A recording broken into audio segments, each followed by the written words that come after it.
Hello students. आज के जो प्रश्न हैं वो 12th एमपी बोर्ड वर्कबुक से रिलेटेड है। इंग्लिश के प्रश्न हैं। ये सभी प्रश्न बोर्ड एग्ज़ाम में पूछे जाते हैं, जो कि 8 से 12 नंबर के हैं और बहुत ही छोटे प्रश्न हैं। इनके आंसर भी छोटे हैं। आप इनको आसानी से याद कर सकते हैं, नोट कर सकते हैं और ये प्रश्न आपको अच्छे लगेंगे। आपको सभी इसी प्रकार के सभी प्रश्न मिलते रहेंगे। आपको इस चैनल को सब्सक्राइब करना है, लाइक करना और शेयर करना है, जिससे कि आपको भी फ़ायदा हो और ये प्रश्न आप अन्य बच्चों को शेयर कर सकते हैं। पहला प्रश्न है, who took the kids into the restaurant, यानी बच्चों को रेस्टोरेंट में कौन ले गया था। तो इसका आंसर है the truck driver took the kids into the restaurant, यानी ट्रक ड्राइवर जो था वो बच्चों को रेस्टोरेंट में ले गया था। दूसरा प्रश्न आप लोगों के लिए, what do people do for their harvest, यानी कि फसल की कटाई के वक्त लोग क्या करते हैं।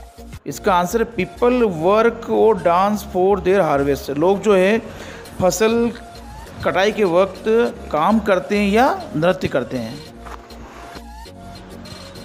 तीसरा प्रश्न है, वाट max A team a whole, यानी एक टीम कब पूरी बनती है, कंप्लीट होती है।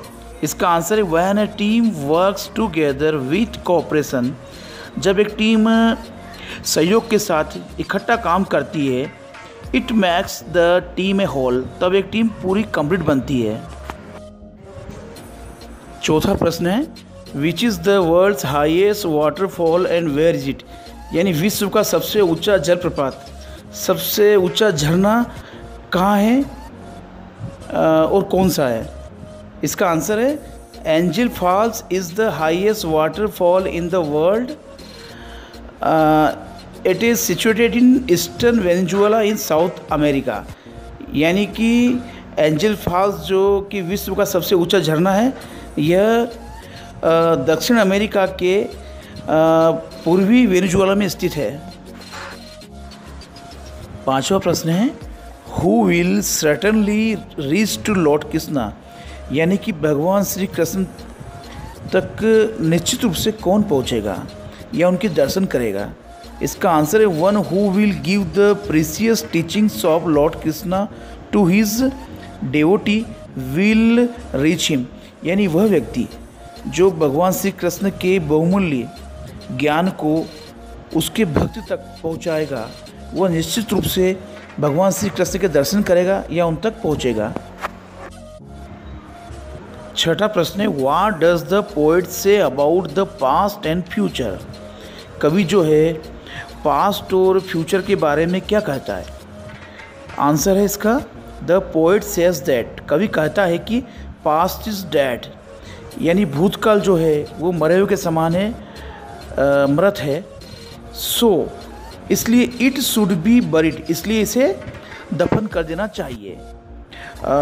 अबाउट फ्यूचर ही सेज, भविष्य के बारे में बोलता है, it can not be trusted, यानी कि फ्यूचर के बारे में विश्वास नहीं किया जा सकता है। सातवां प्रश्न है, what are the things education is link with, यानी वो कौन सी चीज़ें हैं जो शिक्षा से जुड़ी हुई है। इसका आंसर है education is link with the economic, political, religious and other सब सिस्टम्स, यानी शिक्षा जो है वो अर्थशास्त्र, राजनीति, धार्मिकता और अन्य चीज़ों से जुड़ी हुई है। आठवां प्रश्न है, what was Jamshedji told in Manchester, यानी कि मैनचेस्टर में जमशेदजी को क्या बताया गया। इसका आंसर है he was told that Nagpur weather was not suitable for textile industry, यानी कि जमशेदजी को बताया गया कि नागपुर का जो मौसम है वो कपड़ा उद्योग के लिए ठीक नहीं है। As it was very dry, क्योंकि यहाँ बहुत सूखा पड़ा था। नौवां प्रश्न है, why were the British tanks called Tata Nagars, यानी कि ब्रिटिश टैंक को टाटा नगर क्यों कहा गया। इसका answer the British tanks were called Tata Nagars because their steel was made in Tata Nagar. British tank को टाटा नगर इसलिए कहा गया क्योंकि उनके जो स्टील थे वो टाटा नगर में बनते थे। 10वां प्रश्न है what happens when you dream big. जब आप एक बड़ा सपना देखते हैं तो क्या होता है? When we dream big we are sure to get at least some of it translate into reality.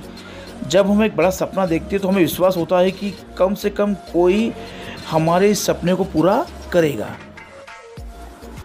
11वां प्रश्न है what are the benefits of meditation. यानी कि ध्यान लगाने से आपको क्या फ़ायदे हैं? इसका आंसर है calm mind, better health, focus and concentration are the benefits of meditation. यानी ध्यान लगाने से आपका जो दिमाग है वो शांत रहता है, आपका स्वास्थ्य बहुत अच्छा रहता है और आप एक एकाग्रचित रहते हैं। 12वां प्रश्न है what did the truck driver से आफ्टर चेकिंग द कार। यानी कि ट्रक ड्राइवर ने कार को चेक करने के बाद क्या कहा? इसका आंसर है ही सेड दैट। उसने कहा कि there is a hole in the radiator of the car. उसने कहा कि कार के रेडिएटर में एक छेद है। 13वां प्रश्न है which is the best place considered for meditation. यानी कि ध्यान लगाने के लिए, चिंतन करने के लिए सबसे अच्छा स्थान कौन सा है? इसका आंसर है फॉर मेडिटेशन। यानी ध्यान लगाने के लिए एक काम and cool place having dim light is consider the best. यानी कि एक शांत और ठंडा स्थान जहाँ पे रोशनी कम हो उसे सबसे अच्छा माना गया है। अगला प्रश्न है does the heart work all the time. क्या हृदय सारे समय काम करता है? इसका आंसर है नो, नहीं। The heart doesn't work all the time. यानी हृदय जो है वो सारे समय काम नहीं करता। It works only 9 hours out of 24 hours. यानी यह 24 घंटों में से 9 घंटे काम करता है। 15वां प्रश्न है आप लोगों के लिए what is idleness according to the author. यानी लेखक के अनुसार आलस्यपन क्या है? इसका आंसर है to spend too much time in studies ordinance. यानी कि बहुत अधिक समय खराब करना, कि अभी पढ़ाई में समय है, वो आपका सबसे बड़ा आलस्यपन है। 16वां प्रश्न है why do we want to live in future. हम भविष्य में क्यों रहना चाहते हैं? इसका आंसर we want to live in future. हम भविष्य में रहना चाहते हैं बिकॉज क्योंकि it seems always attractive to us. क्योंकि ये हमेशा हमें प्रभावित करता है, आकर्षित करता है। अगला प्रश्न है आप लोगों के लिए what is the simplest form of meditation. यानी ध्यान लगाने का सबसे सरलतम तरीका क्या है? इसका आंसर है the simplest form of meditation is focusing on breathing. यानी कि ध्यान लगाने का सबसे सरलतम रूप है कि हमें अपनी श्वसन क्रिया, सांस लेने की क्रिया पर हमें फोकस करना होगा, उस पर ध्यान लगाना होगा। आप लोगों के लिए लास्ट प्रश्न है वेयर इज चित्रकूट सिचुएटेड। यानी चित्रकूट कहाँ स्थित है? इसका आंसर है Chitrakoot is situated in northern Spurs of the Vindhyas. यानी चित्रकूट जो है वो विंध्य क्षेत्र के उत्तरी स्पर्श में स्थित है।